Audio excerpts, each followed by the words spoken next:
So I'm going to do a summary of the chapter. We finished chapter 4. We also finished and learned chapter 5, 6, 7, and 8. And I'm going to do a summary of the next discourse. So the first discourse, which consists of 4 chapters, we basically addressed, obviously, the general interface called Keser.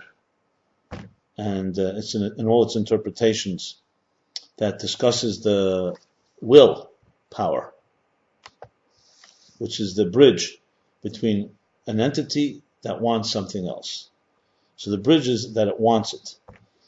And he defined that as called a level of makif. It's an all-encompassing interface, an all-encompassing bridge that is not defined by details. But a structure of existence is defined by details. And as such, the whole discussion now comes into of understanding what that structure looks like. So the discourse continued in the first discourse, first mimer, chapters 2, 3, and 4, was understanding the structure by using an example called the human being. From my flesh I behold God. That from our structure, the human anatomy and physiology, we can begin to understand how this works.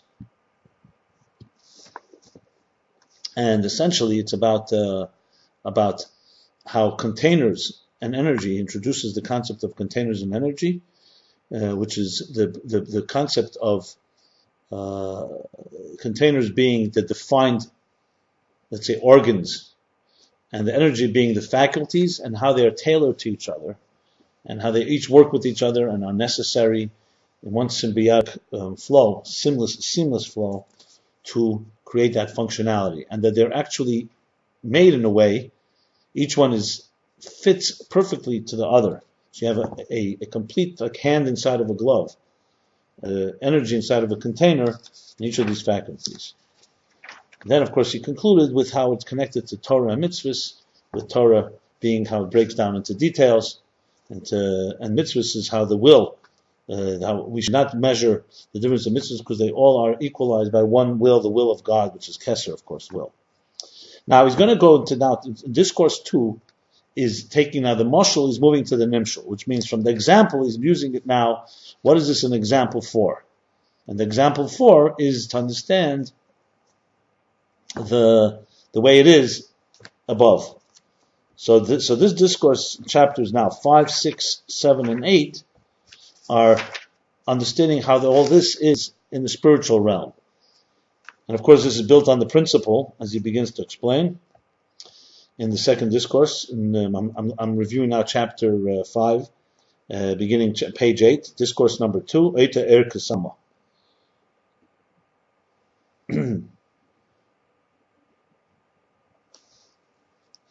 So he begins with a question, of course, on the verse Eita Er Kesama, that he wraps himself with light like a shirt, Neit Shamayim Ki Yiriyah, and spreads out the heavens like a tapestry.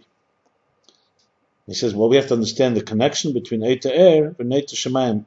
What's the connection between wrapping himself with light and spreading out the heavens, one to the other? And to understand that, he says, let's begin with going back to let's begin with the introduction of what we discussed in the previous discourse, in the example of faculties of the spirit, of the soul, that come in a pnimi, that are fundamentally internalized and integrated faculties, and the ones that inside of the organs of the body, that every faculty has its particular container, where the faculty manifests and dresses and is revealed and is united with. And according to the containers, according to the organs, that's how these faculties function and are revealed and manifest. So V'hadugma calls that now goes, the example of all of this is to understand how it is above. Remember, the material world is a reflection of the spiritual worlds, a parallel, a mirror image.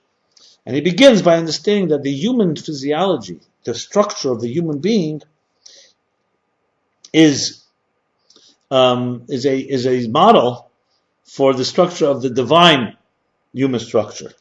What does that mean? God is beyond any image, beyond any shape and form. If we say Enli Dmuz v'guf v'loy guf, he has no shape of a body and does not have a body. Nevertheless, we do say that human being was created in divine image. In the beginning of the Torah, it says that the human being was created in the divine image. And as such, there is some type of divine, which means that the divine manifests in an image, in a structure, that will become the archetype and model of our structure. And he explains this from the verse in the book of Ezekiel, the vision of Ezekiel, he sees on the image of a throne, he sees the image of a human being. So this is not the essence of the divine, because the essence of the divine is beyond any image, beyond any structure.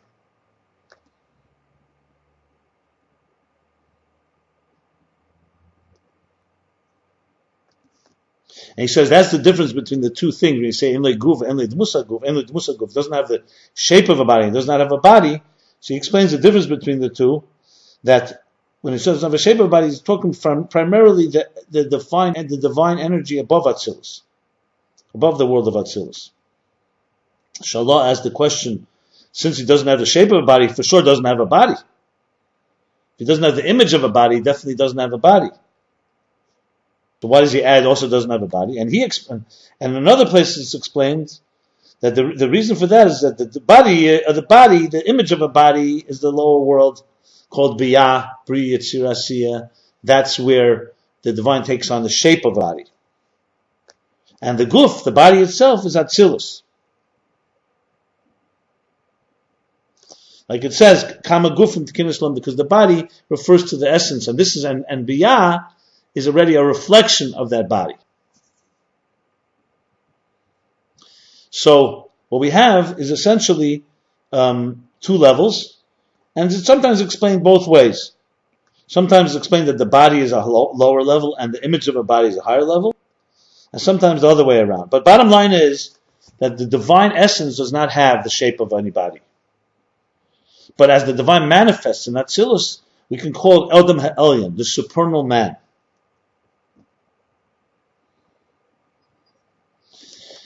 And then he goes on to discuss how this functions in the world of Atzilus, and it says in Atzilus, even though it has shape and form, but still it's there in an amorphous state, to the point that you could say that the 10 spheres in Atzilus really extend infinitely. So there's already 10, so there's a structure of faculties, divine faculties, but they still are in a form of infinite. That means they can extend forever. Like it says in the book of Yitzirah, in the book of Formation, that their measurement is 10, but they have no end. That means even though they're 10 separate entities, but each one of them can extend infinitely. Okay?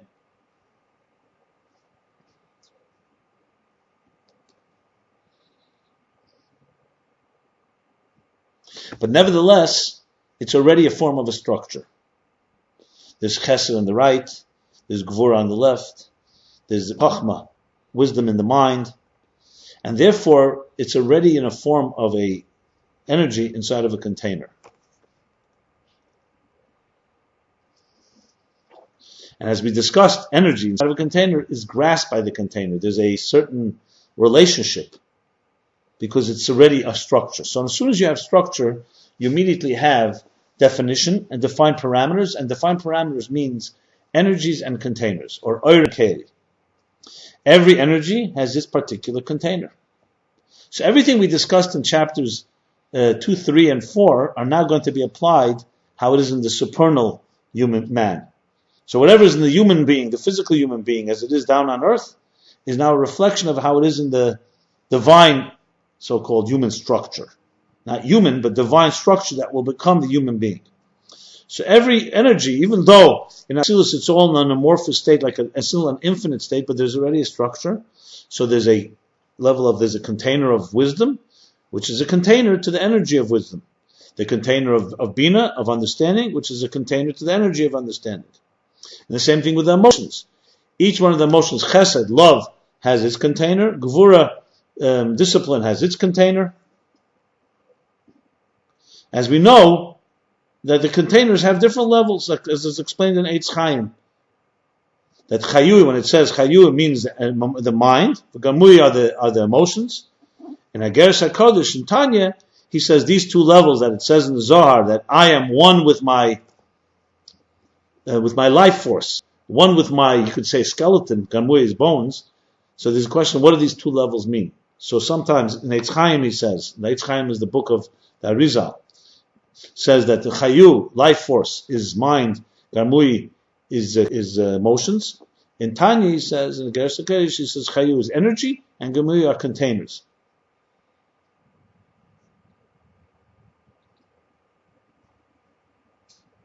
Which would mean that in the mind, intellect level, even the containers are a form of energy. And that's why they're fitting a container to energy. If you recall, we spoke about that the brain is actually shaped differently and has a much more refined and sublime nature than, let's say, if you remember, the heel on the foot. And that's why it's conducive to intellectual activity and to the mind's power. The same thing is above, that the containers of that contain Chachma Bina Das in the level of intelligence of Atzilus are more refined and they're more like the energy, the containers themselves. And the containers of emotions, which are Gamuhi, the second level, they're containers only to the energy of emotions, which is not as sublime as the energy of intellect. So really he's reconciling between the two interpretations of what is chayu v'germui. Is it intellect and emotions, or is it energy and containers? He's basically saying even the containers of intellect are more energy than they are container. But they're still containers. Okay. And now again, just like he spoke earlier in the example, he spoke about the interrelationship between the faculties. Remember? So same thing here. So even though the intellect in Atzilus manifests in the lower faculties, like we spoke earlier in the example, that an intellect manifests, let's say, in the movement of the hand to draw or to write, or the movement of walking of the legs. The same same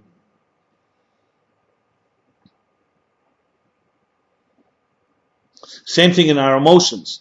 Each of the emotions has intellect that is governed and manifests inside these emotions. So,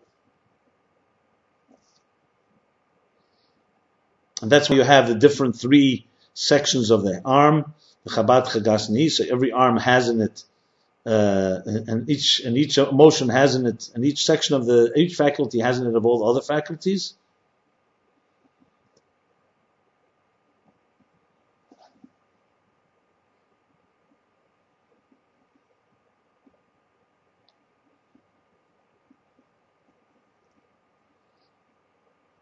So each one of the spheres in Atzilus, similar to the example, correspond to the leg or to the emotions or to the intellect. They all interact with each other. They all work with each other. They all have in them intelligence from the mind.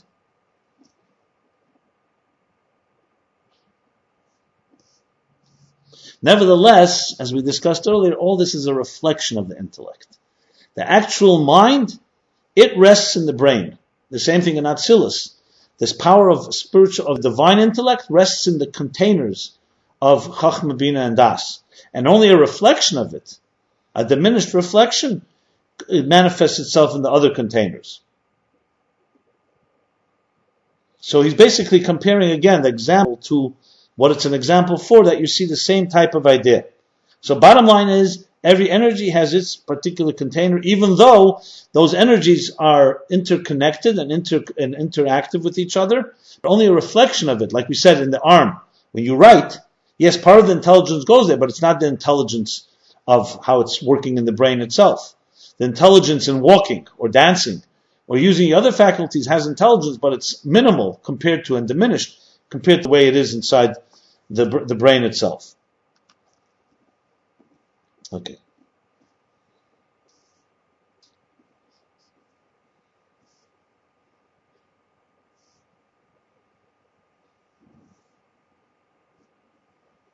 And the same thing with emotions. They have their primary place, even though they manifest and affect other parts of the other faculties or the other spheres of Atzilus. And that all this is because the energies manifest and they dress up and manifest in a pnimi, in an eternal way, and that's why each container has to be measured, and its properties have to be proportionate and tailored to each energy that manifests in it. That's chapter 5. Chapter 6 now, summary of chapter 6. And now, just as he spoke there, basically chapter 5 parallels chapter 2.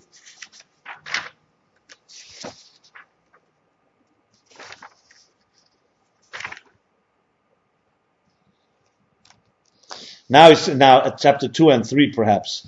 Chapter 6 parallels chapter 4. Chapter 3 and 4. And what does he say? And this is the reason why the containers actually affect the energies.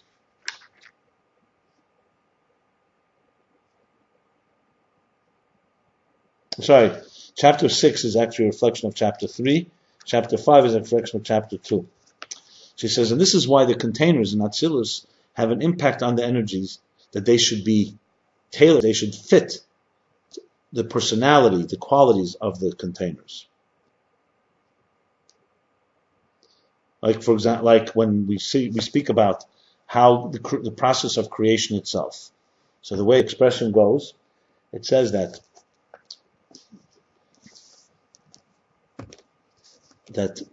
he, God, is one with his containers to create through them ex nihilo, from nothing, existence.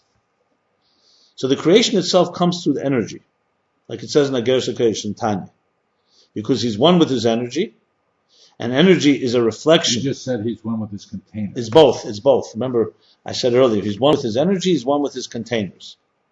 But you'll see in a moment where I'm going here with this. So here's how it goes. The process works like this. The essence, which is the divine essence, has the power to create. That power is manifest through energy, because energy, light, is similar to and reflects the power of the essence.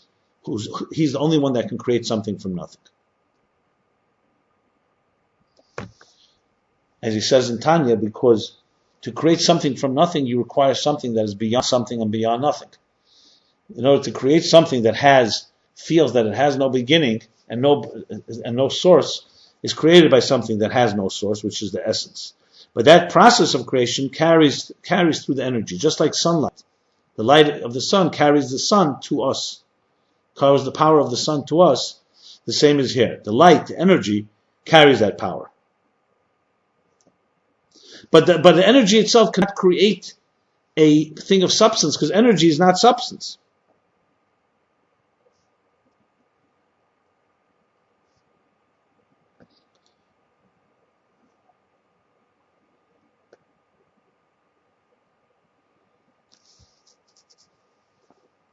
And therefore, we say Hashem Echad in the Shema, because from Hashem himself, who's completely one, existence could not have come into being.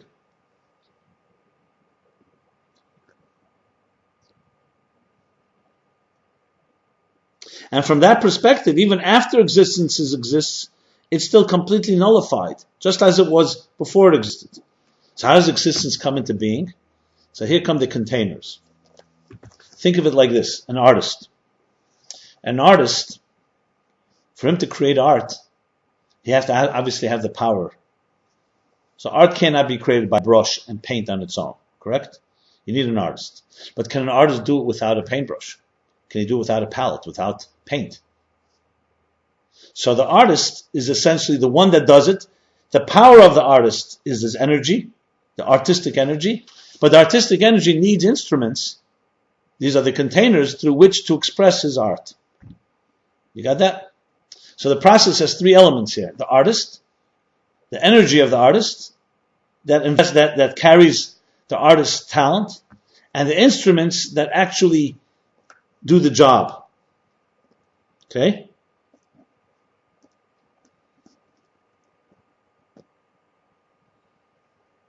And that's the level of the containers that conceal the energy. That means the energy works through the containers. Now, how is that possible? It's because the energies manifest and are tailored to that container. Take the artist.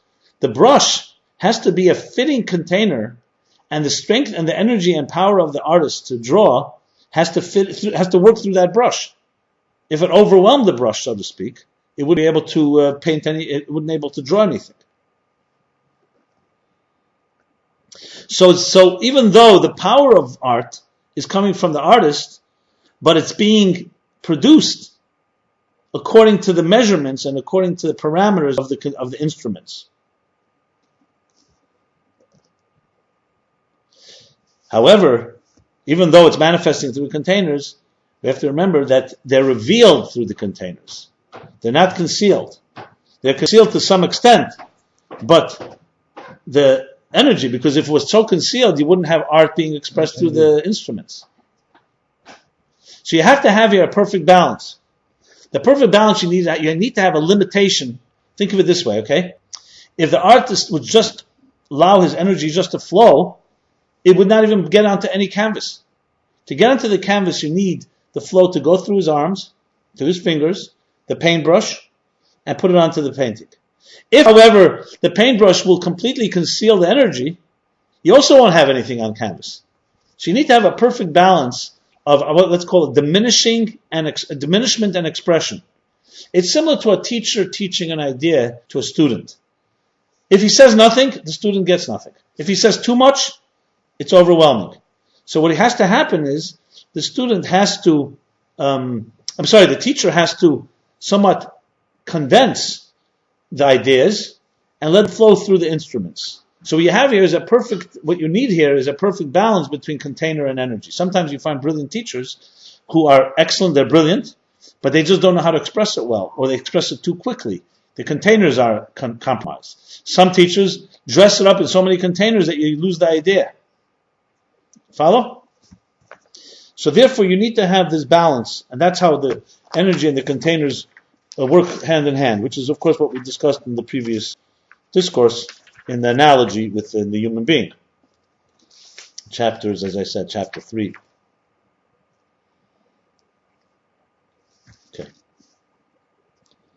Okay.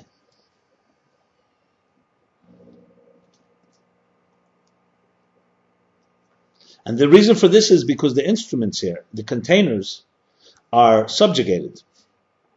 As we spoke earlier, and bottle, they are subjugated and channels for the energy, and they're fittingly worthy to carry that energy. For example, if the artist would try to use even his hand without a brush, or he used something that was like a very thick brush, he wouldn't be able to work, or use a stick. He needs to have a container that is refined to be able to express the artistic flow in this analogy that I'm giving here.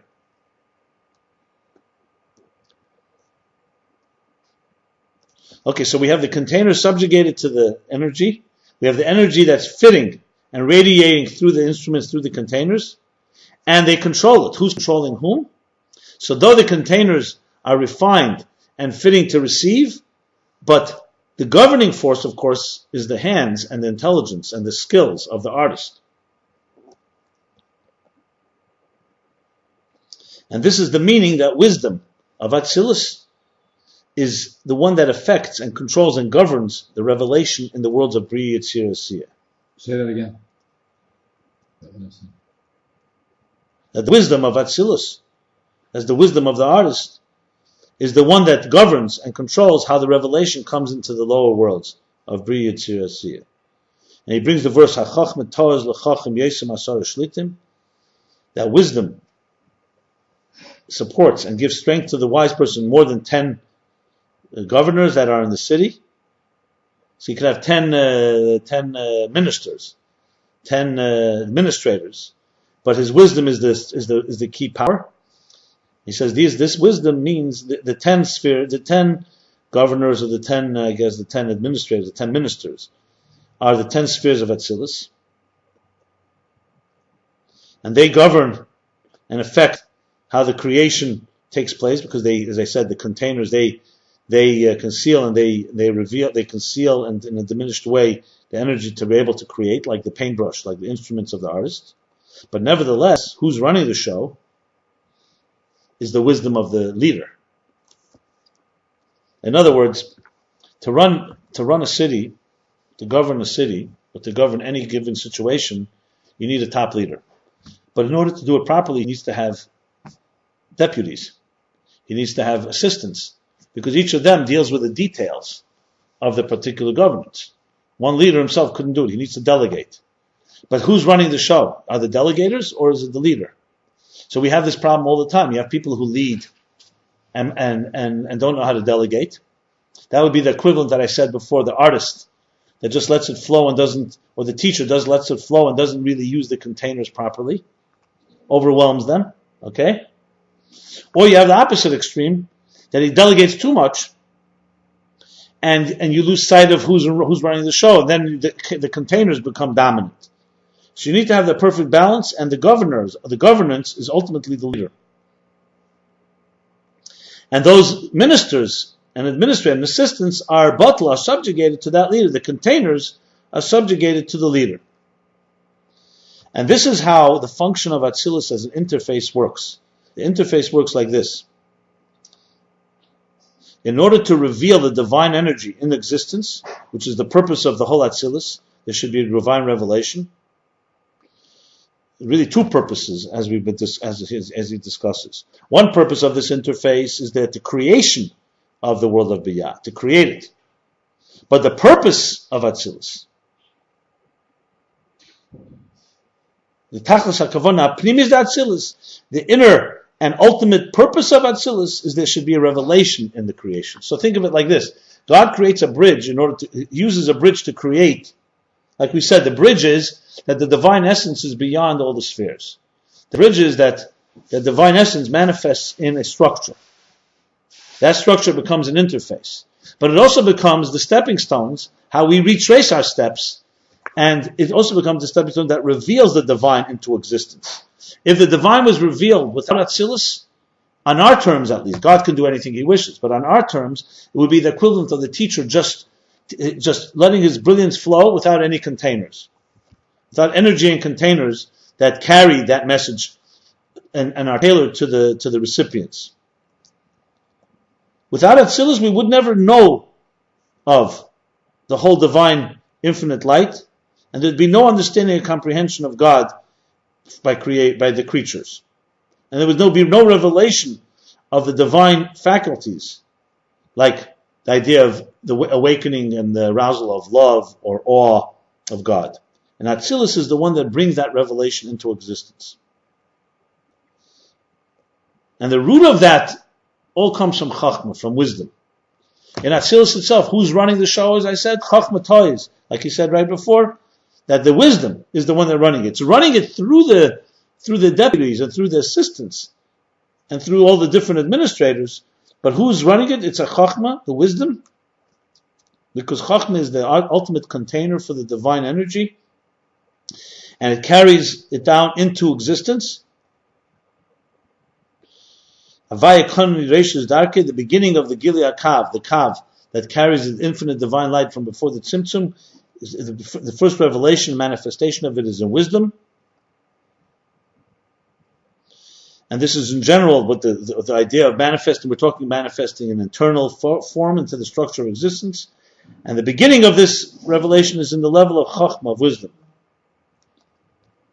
And through wisdom, through Chachma, the revelation comes into all of Atzilus, and from there also into the lower worlds, into the angels, into the souls, that they should all have a comprehension, understanding of the divine. And all this originates from Chachma of Atzilus. And all this is possible because the containers of Atzilus are tailored, fitting, prepared, ready, and conducive to the energy. And the energy manifests in them in a revealed way and governs them and allows them, therefore, as instruments to create the next universe, the next level of existence, which is Biyah.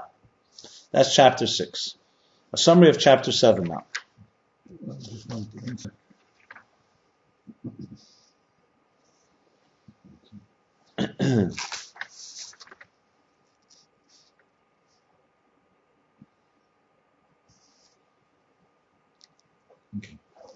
Chapter 7.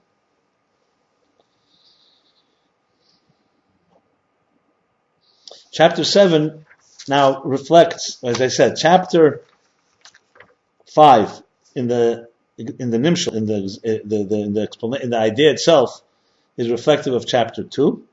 Chapter 6 is reflective of chapter 3, and chapter 7 is reflective of chapter 4. What's chapter 4? So he says, so as we explained earlier, that all this is because the faculties manifest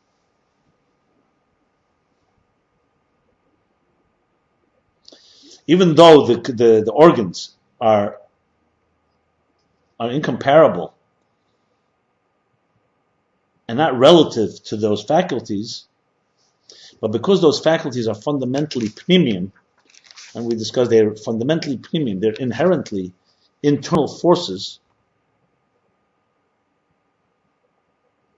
they're not the essence of the soul. They are defined and internalized faculties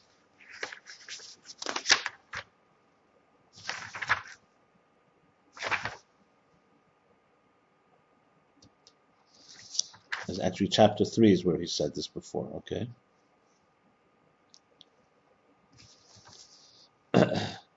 That's why they manifest inside of the specific containers within the body. That's what we discussed earlier. And how do we understand that above? Meaning in Atzilus, in the supernal human structure.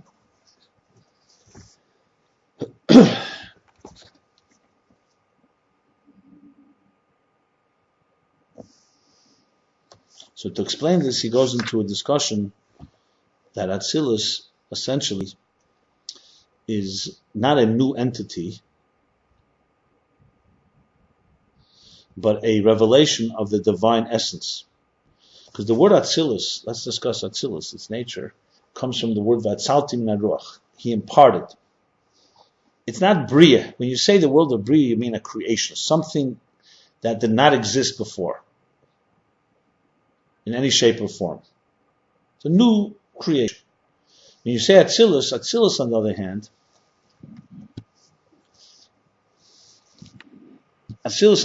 is not like that. Atzilus is an imparting, and it comes from the verse in the book of the Numbers, Pasha Alescha.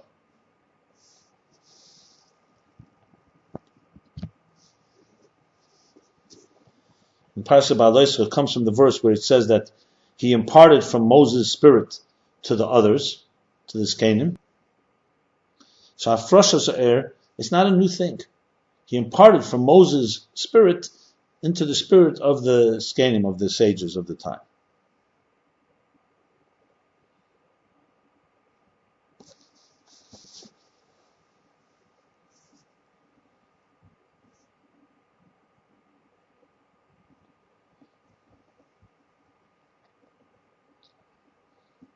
So therefore, Atzilus, is a divine world. It's not a new entity, which is separate from the divine, as the physical, as the world of Bria, Yitzir, and Asiyah are. It's a divine entity.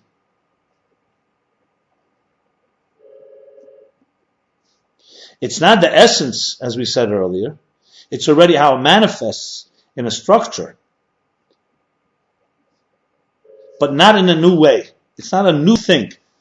So it's not the essence, but it's not outside of it either. So it's an expression and a reflection, an extension of the divine, though it's not, of course, the source itself.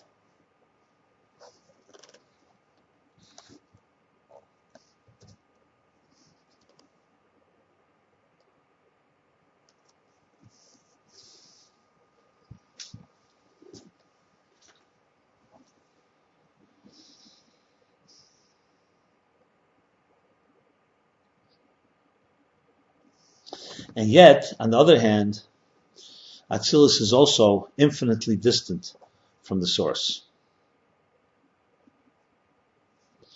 As we understand it also from the expression that Chachma, we talk about Chachma being the first revelation, Ma'ayin Tamatzah says Chachma, from whence does it come? From where does it come? Ayin means from nothingness. Whenever you see Ayin, it means like Yesh Ma'ayin, something from nothing. So you see, even Atzilus is infinitely distant from the divine. So Chachma from Keser, Keser is the Ayin, Keser is the crown, is a form of Yesh Ma'ayin, a form of something new. Like we say, Timotza, to be found, when you find something lost. It's like, where did you find this? The fact that you find it lost means it's not connected, or it's not an extension of, it doesn't reveal its source. Same thing, wisdom does not recognize, it does not know its source. Like the Yesh, like the material ego, does not recognize and appreciate the source from which it created it. So we have here a type of contradiction. On one hand, we're saying Atzilus reveals that which is before it. It's not something new. On the other hand, we're saying it's infinitely apart. And he goes on and brings here from the classic discourse from the Alter Rebbe in Pasuk Eliyahu, which is in Torah Or. He says that as distant as Bria is from Atzilus, even more so is the distance, is the as infinitely apart as Bria is from Atzilus, even more infinitely apart is Atzilus compared to the divine, infinite divine essence.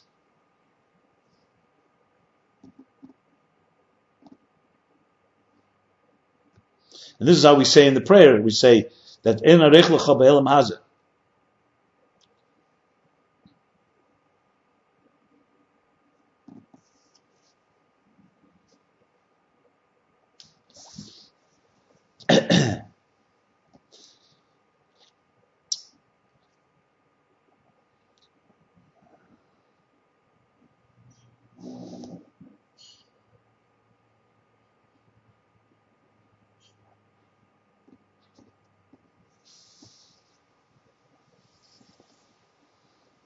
So, what are we saying? We're saying, just like we cannot say, we don't say,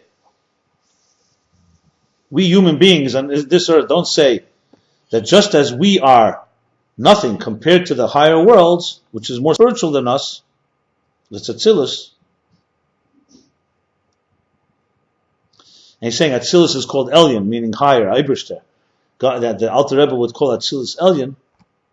Same thing, we can say that the higher worlds are nothing compared to the infinite, to the infinite light. That's not what we say. We don't compare the two. But Ein Arech Klal, it's completely incomparable. You can't compare one nullification to the other.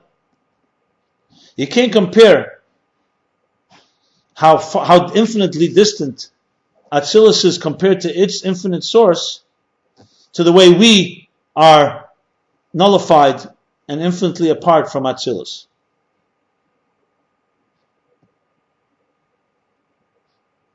The reason for that is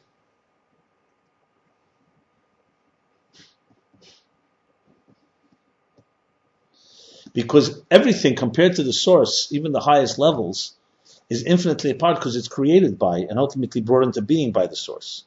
When we say we are infinitely apart from Atzilus, we're only saying we're not as valuable as Atzilus. We're not as precious.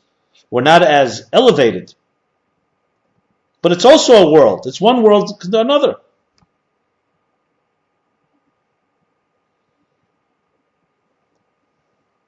As I believe I discussed and explained, it's because we're all worlds.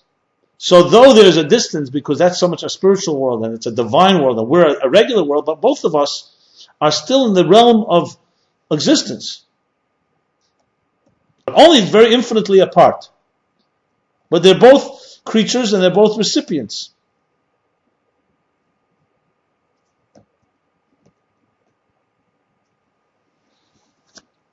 And even though the higher level, Atzilus, gives life to the lower level, but it's giving life from where is it coming from? It's coming from the source. And therefore, we're not completely nullified compared to the higher worlds, because it's still a world above us. And if we did not receive that energy, what would happen is we would be encompassed in that higher world.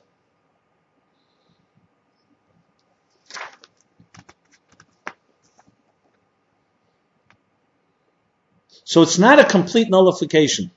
We exist, our source, even physical items like mineral, vegetable, and so on, all exist within Atzilus, except it's obviously in a much elevated, much more sublime and spiritual state.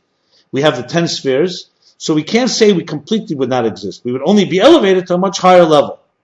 But when you talk about the infinite distance between the worlds, even Atzilus compared to higher than it, it's infinitely apart. It would never even exist. It has no value at all. Because in the essence of the divine essence, there's no structure at all. And if that divine essence ceased to give life to Atzilus, it would cease to be completely, it would have no place to find itself in a higher level because there's no root for it there. There's no spheres there. So what structure? It doesn't have it doesn't have any value there. And that's why the infinite distance from Atzilus, the higher worlds, to that which is beyond it is far more infinitely distant than our world to Atzilus.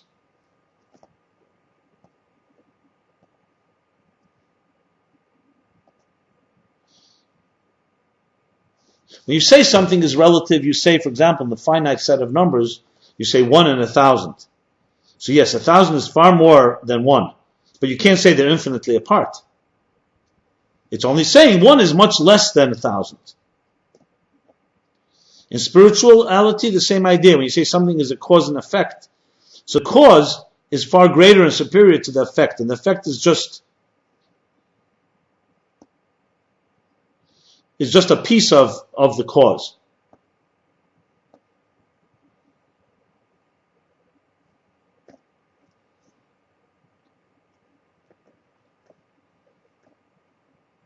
But when you say something is infinitely distant, you're saying it's not just lesser than. You're saying it's completely distant. And it doesn't exist in its source.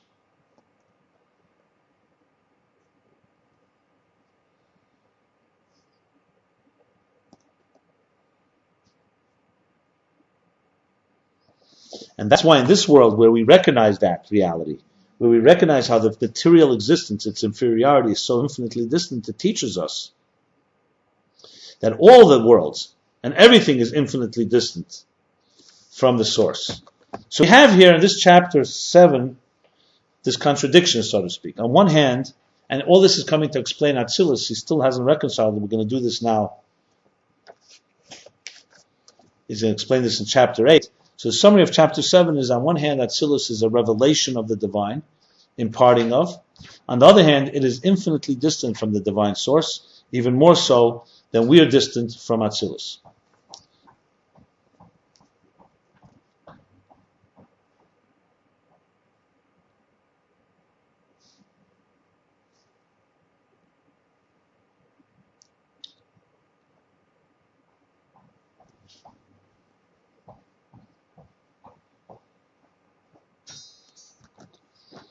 So now in chapter 8, I'm summing up chapter 8, okay? Now it says like this. However, it's not understood. Here's the question. Since Atzilus is imparting, it's only a revelation, so it's not something new. It's only revealing the divine that was there before. So how do we reconcile that with what we just said, that it's so infinitely apart from the divine? And here comes the explanation, because Atzilus is the interface. So Atzilus has to have both elements. It's the interface between the infinite divine source and the creatures, and us. And every interface needs to have 2 dimensions. So therefore Atzilus has within it something from the dimension of the divine source, and something from the dimension of the existence. And this is the difference between the containers, the energies, and the containers of Atzilus. The containers are gvul, are defined, they're limited. Like it says in Avodas HaKodesh, just like God has the power to create the infinite, He also has the power of the finite. Because if you say He doesn't have it, you'd be weak, you'd be diminishing His perfection. And what is the first defined state that comes from this divine power of the divine? Those are the spheres. And he's referring to that means the containers. They're gvul. And they have a shape and form of chachma, of chesed, of wisdom, of love, etc.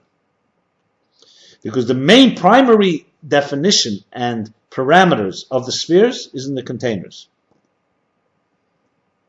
And they also have definition in the way they express themselves and extend themselves. So not only are they defined, this is called wisdom and this is called love, but they each have also their parameters of how their expansion. One expands this way, this much, this one expands less.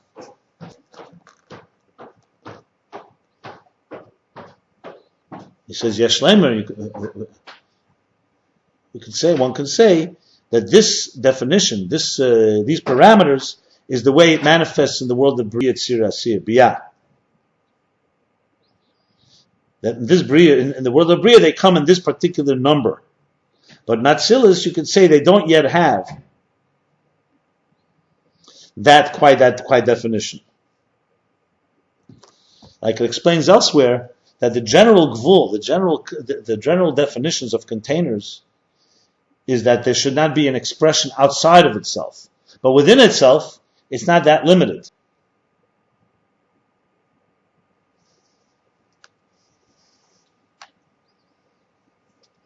Like he said from the Sefer Yetzirah, which we quoted earlier,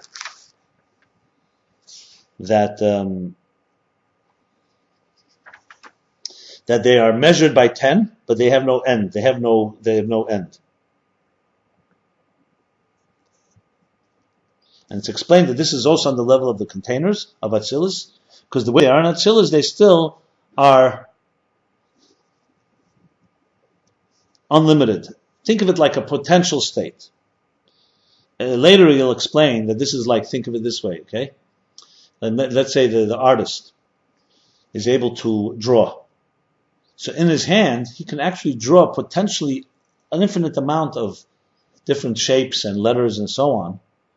But when he expresses it, it comes out in a defined state. That's in the world of Bria, Yetzirah, and Asiyah. In Atzilus, it's only the potential of that of those definitions of that finite state.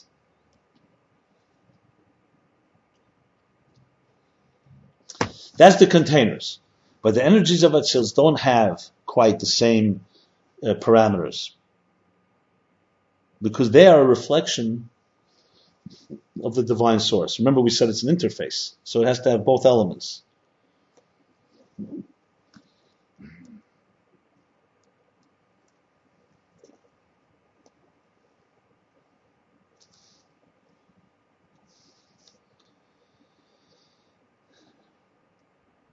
As we know that the energies, Eris, the root of Eris of the energies are from the Kav, which is rooted in the infinite divine light from before the Tzimtzum. Like it says in Eitz Chaim, that after the Tzimtzum, a thin ray of light shined into existence. So even though this ray came through the Tzimtzum,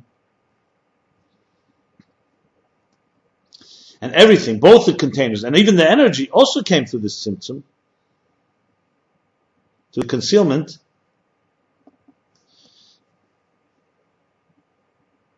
because before the Tzimtzum, the divine light was complete Ein Sof, mamash, literally unlimited, unfettered. Like it says in Eitz Chaim, that it was an alien Pashut, it was a seamless, complete light that filled all of existence.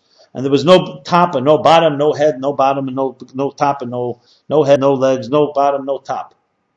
One indivisible light. And the Tzimtzum concealed that light and allowed the Kav to come, a measured Kav, a measured ray, thread of light, to radiate into existence. So what are we saying here, that the Kav and the reflect the infinite light? They come from the infinite light. Because the reason for that is because the primary role of the Tzimtzum was in order to create containers. Like he says later in Eitz Chaim, that the reason for the Tzimtzum was in order to shape containers. That by concealing the energy, diminishing it, you can have the container emerge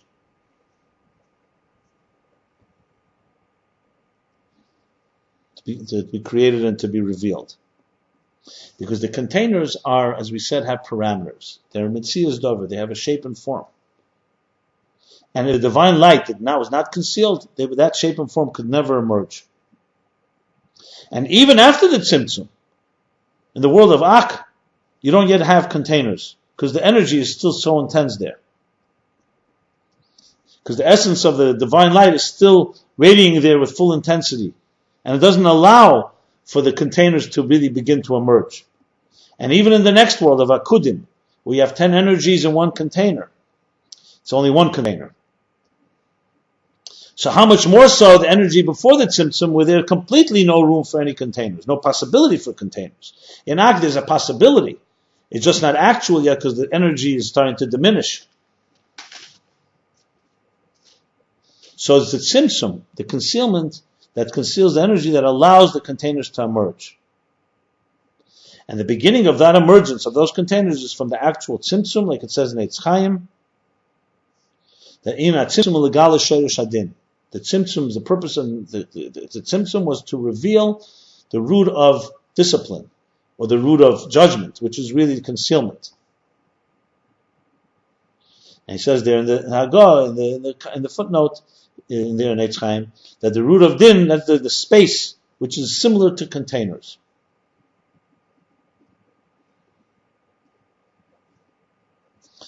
And elsewhere he explains this is the reshima, the residue that left over after the tzimtzum in the space, in the dark black hole. There was a residue. This is the space that was revealed through the tzimtzum. This would be the beginning of the containers, the root of the containers. So we see from all of this that even though the kav, an energy that originates from the kav, from the ray of light, are affected by the tzimtzum and are concealed, but the tzimtzum's primary is for the containers. The energy itself is connected with and still reflecting the essential light that comes from the divine source.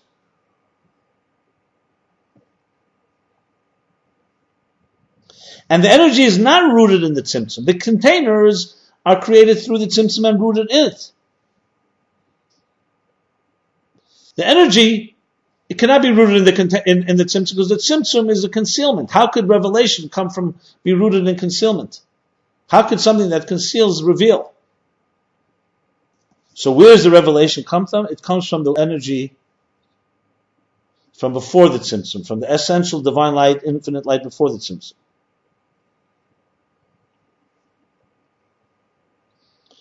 And the actual creation of the containers, even though the kav creates everything, and the energy creates all of existence, including the containers, that's already through the kav manifesting and dressing up in the shima, in the residue. And that's how it's able to create the containers. He's basically asking a question. We see the containers also come from the energy. Yeah, but that's the energy that's manifesting and being impacted by the residue, by the reshima. Had it not been impacted by the reshima, the containers would not be able to, if they're not being impacted by the reshima, they would never become containers because it would always be energy. So the diminishing of the energy takes place, but it maintains its personality as being energy, which is reflective of the energy of the essence. So the eris of Atzilus, the energy of Atzilus, reflects the interface, the higher part of the interface, which is the divine. The containers reflect the lower part of the interface, which is existence.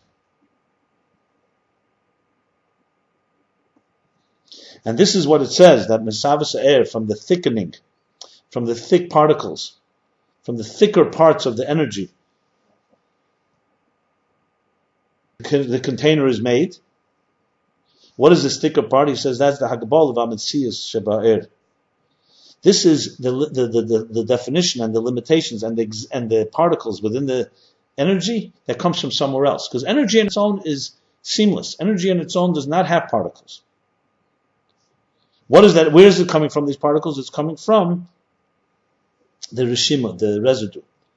For example, the letters in the Isyu Sebeseichel, that every concept, every idea needs letters to express itself, some way, some tools to express itself.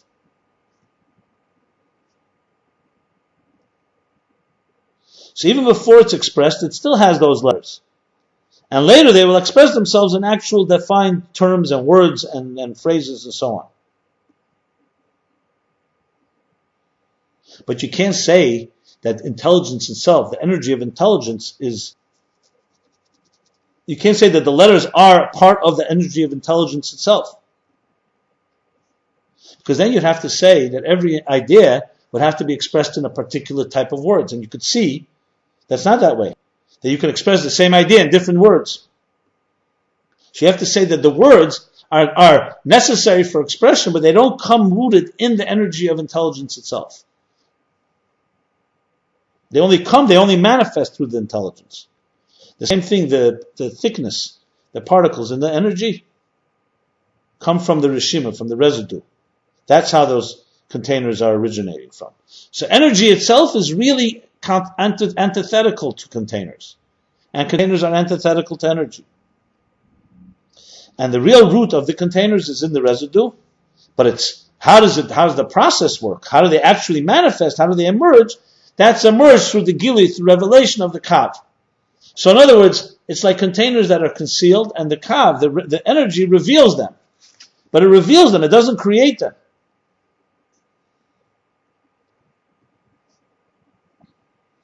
And whereas the root of the energies come from the kav. They come from revelation, which is from the source of the energy, the divine light before the tzimtzum. And that's why these energies don't have any substance, and they don't have parameters, and they don't have shape and form. And these are the two levels of the interface of Atzilus. The energies are reflective of the root source in the interface, and the containers are the part of the interface that is relative to the creation. And this reconciles the difference between the two elements in Atzilus.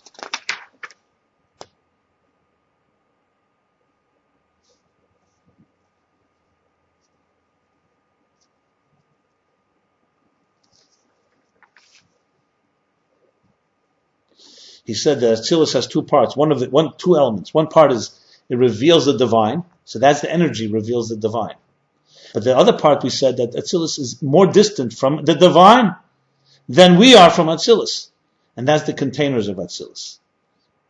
Because they are already substance, and substance in any shape and form is completely, infinitely apart from source, even more so than we are from Atzilus.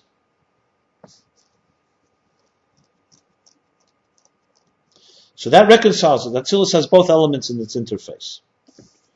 And this explains what he said before, the internal energy, the internalized energy, that is fundamentally Atzilus is internalized energy because it needs to be this interface. So it has to have that these two meet in a very internalized way.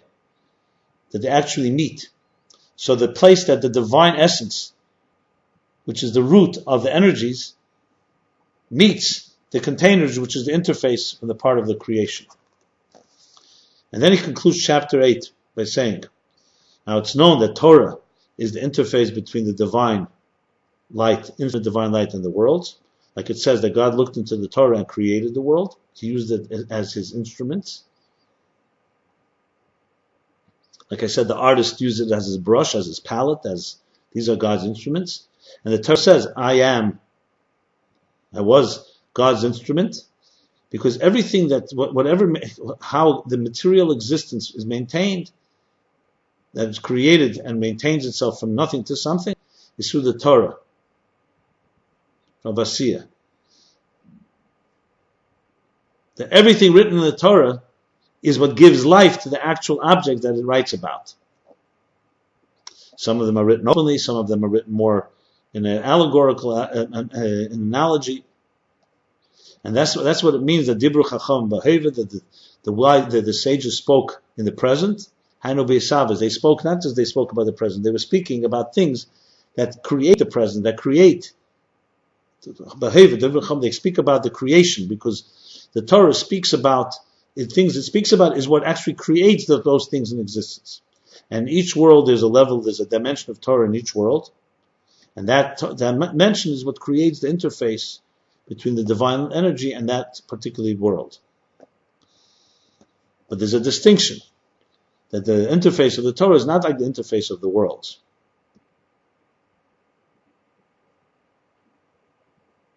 Because interface in the worlds does not bring down the essence of the light, only the reflection of it. In the Torah, the interface of the Torah, the interface does not do any type of does not separate, it only unites and with the essence. But it still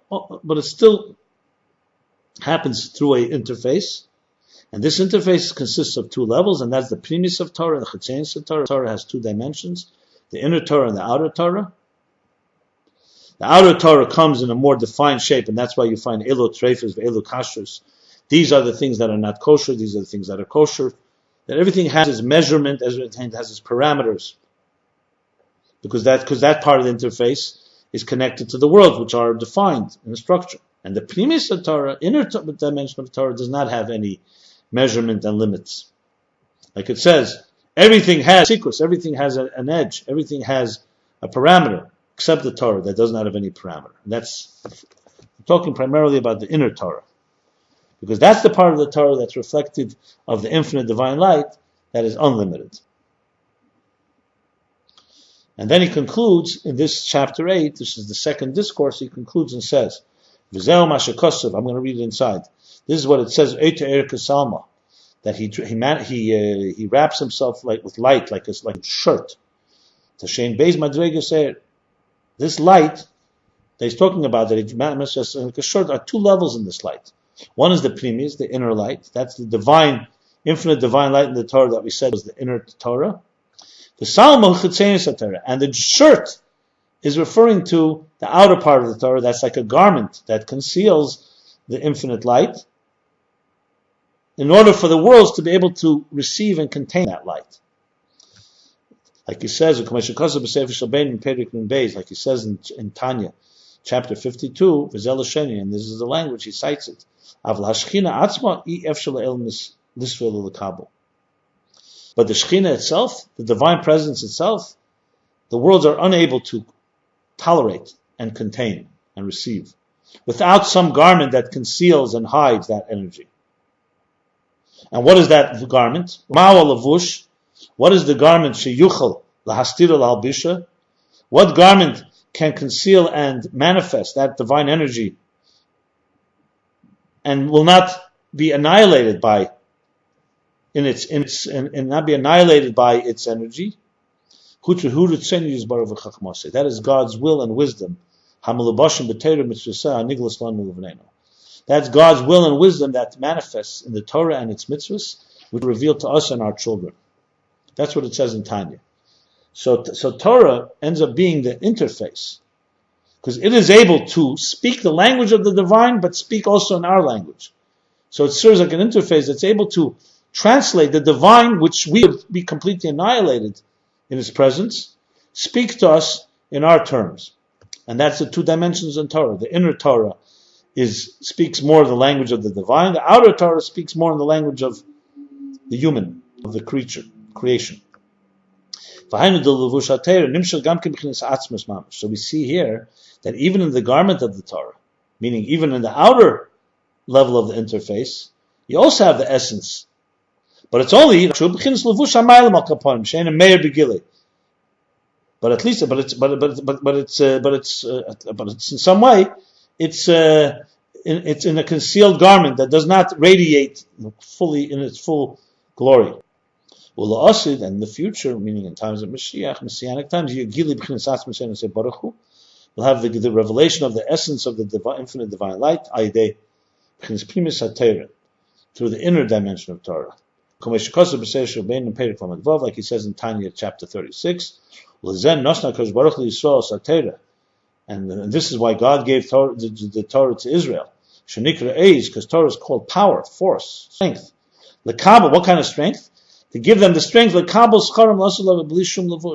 them to be able to receive their reward in the future without any garments. He says in Tanya, and we already had some of it, a taste of it, a prelude to it, similar to it, at Sinai. All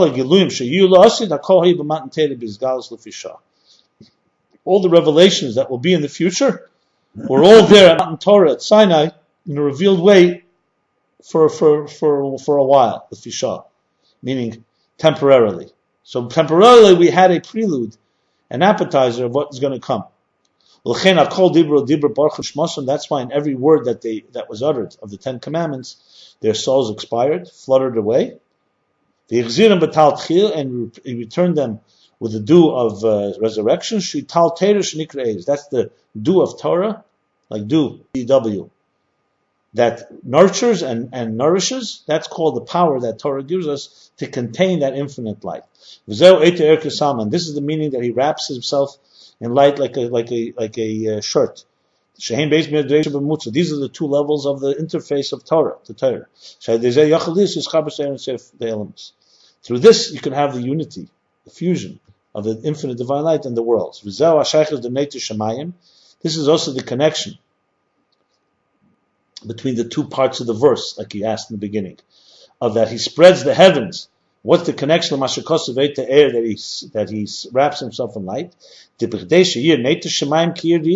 In order to spread heavens like a tapestry, in order for there to be the creation and the sustenance of the world, of the universe, that's through wrapping himself in the light like a garment, like a shirt. That's the two levels of the Torah. So in other words, the verse goes like this: he wraps himself in he wraps the energy. Like he wraps himself in energy like a shirt, which is the two levels of energy that's an interface between the divine, infinite, and the finite existence, two parts of Torah. And that's how Neita Shemayim Kiri could spread out the heavens like a tapestry. The spreading of the heavens of a tapestry, creating them, is through wrapping himself into these two dimensions. One is a dimension that is that is energy, like the energy of Atzilus that reflects the Kav, that reflects the divine essence of the energy before the Tzimtzum. And the second is the garment, which is the containers that they are manifest in the way that's an interface from the energy into the container level. And now I'll read the summary of chapter 8, and I think we'll stop after that. Kitzur, the summary, in order to reconcile between the two elements of Atzilus, is it Gilui Helam? Is it revealing that which was there before, or is it something new? And is it infinitely apart from the divine essence? So to understand that, he explains that Atzilus is he prefaces that Atzilus is an interface between Ein Sof, between the infinite and the worlds and creations. And these two parts of the interface are the two levels of the interface are Eris, energy, and Kelim and containers. The containers are the finite defined parameters of existence in Atzilus. And the Eris and Blimitzias, and the energy don't have substance. Because they're rooted in the Kav, in that thread of light, which was drawn from the infinite light, divine light, from before the Tzimtzum. And even though this light was manifest, even though this light manifests through the Tzimtzum, nevertheless, the primary power of the Tzimtzum is in order to create the Kelim, the containers. And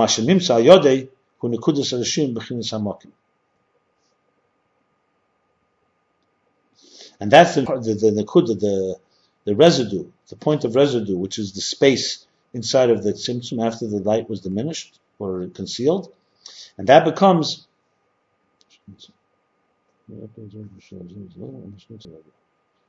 Yes, the ikar tzimtzum is in order to have the kelim, and umashanim tzal yodei, and what emerges out of the concealment, which is the nekudas harashima, the root, the point of the residue, which is the space that remains.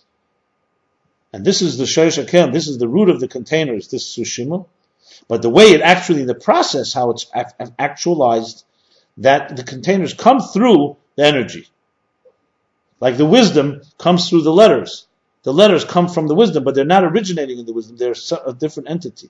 Va'akav, on the other hand, the thread of light comes from the infinite divine light before the tzimtzum, and that's the root of the energies. Now the Torah the Torah now we know the Torah now the Torah is the interface, as he'll explain later. He'll explain this later at length.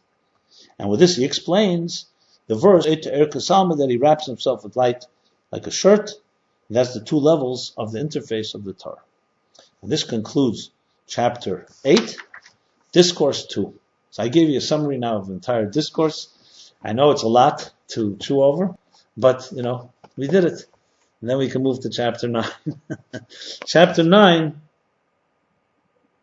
is obviously continues to elaborate on this discussion. So we'll stop here.